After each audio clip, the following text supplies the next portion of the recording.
It's an incongruous sight in the green Sussex countryside, a drilling rig used by the Quadrilla company to search for oil near the small village of Balcombe in Sussex. Both the rig and the company have become the focus of intense action by protesters.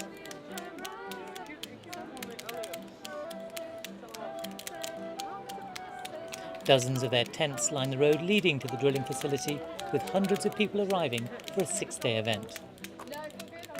Their signs spell out their fear that the site will be used for fracking.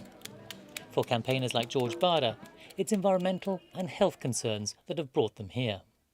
There have been very, very credible studies at Stanford, at Cornell, all sorts of very credible academic institutions that have documented the dangers that are already playing out. Leukemia clusters, complex myeloma clusters, all sorts of health effects. We're already seeing courtesy water being delivered to local communities by the gas company here because the water's coming out strange colours, and that's at the exploratory phase. Fracking hasn't actually started here yet, but elsewhere in the UK, test drilling has begun. It's a controversial process in which deep wells are sunk into the earth. A mix of water, sand and chemicals are then injected into the ground, cracking rocks and forcing gas up into the wells and to the surface.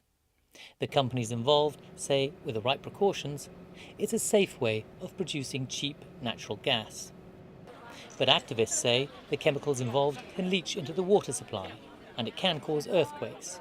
2 earth tremors followed test drilling in 2011 in the northern town of Blackpool. What happened there prompted Tina Rothery to come to the protest in Sussex. We came down as we live in Blackpool in the northwest of England, and 2.5 years ago they already fracked in Blackpool, and we're kind of like an advance warning system. So we've come down to support the people in Balcombe and say to them, here's what it's like to do business with Quadrilla. Here's what it's like to fight for 2.5 years to get the truth out about the earthquake, to get the truth out about the chemicals they've used, to get the truth out about just how much is required when they do this industry that's going to affect all of our lives. With 1,000 protesters joining the 2 camps outside Balcombe, 3 police forces have been involved in guarding the drilling area. Sussex police say the atmosphere has been peaceful, with few arrests. But tension between the protesters and the officers is undeniable. Here police search the field in front of the drilling area. They say they're looking for equipment that could be used to break through fences onto the Quadrilla site, closely watched by groups of protesters. There's also been tension over the arrests made, all for minor offences. Gazer Frackman is also from Blackpool, changing his name after the fracking in his town. He's highly critical of the way the police have acted during the protest. Being law-abiding citizens, we came down 3 weeks ago, and what we witnessed down here was Quadrilla's army, without a shadow of a doubt. The police are being used to protect the corporates, not the people. Law-abiding people that were just standing in the way. All right, one or two may have been shouting, but no law being broken at all. I saw a guy, in fact we're in the right spot, arrested right in that spot there. I was stood here, the 2 police was walking, and they jumped on him, and the rest of the group just jumped like a pack of wolves. But it's not only difficulties with the police that the protesters face. Fracking has undeniably had a huge impact on gas prices in the United States, where it was invented. Prime Minister David Cameron has said it could create thousands of jobs and slash gas bills in the UK too. In Balcombe itself, there's some support for that view. Rod Jargo has lived in the village for 20 years. My point is that I believe the outlook for our energy costs is very much more serious than any political party admits. And I also believe our economy is in a worse state than any political party admits.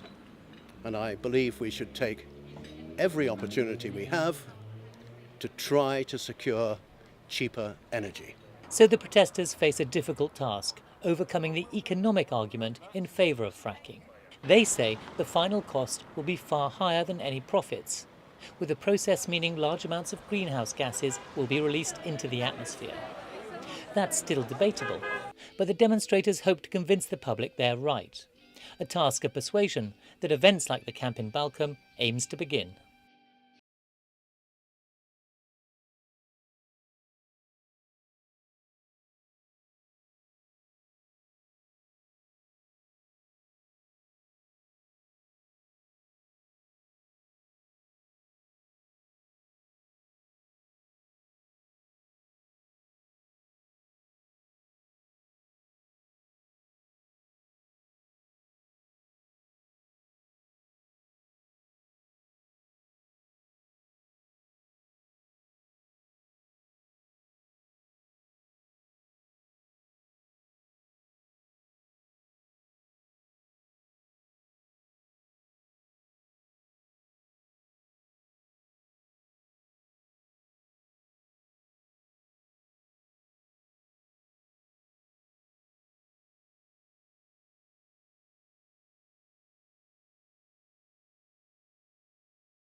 I've actually got my old film camera.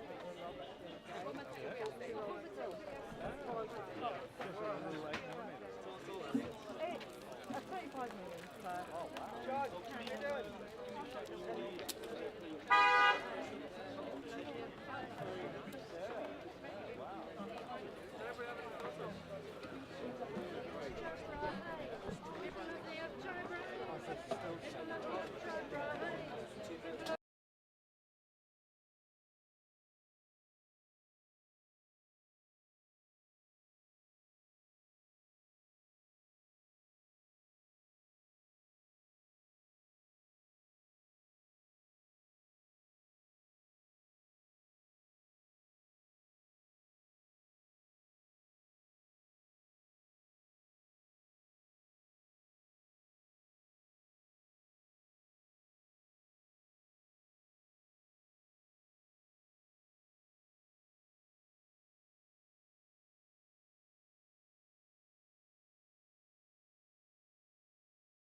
I think this is a desperately important issue, not just for Balcombe and Sussex, but for this country and in fact for the world.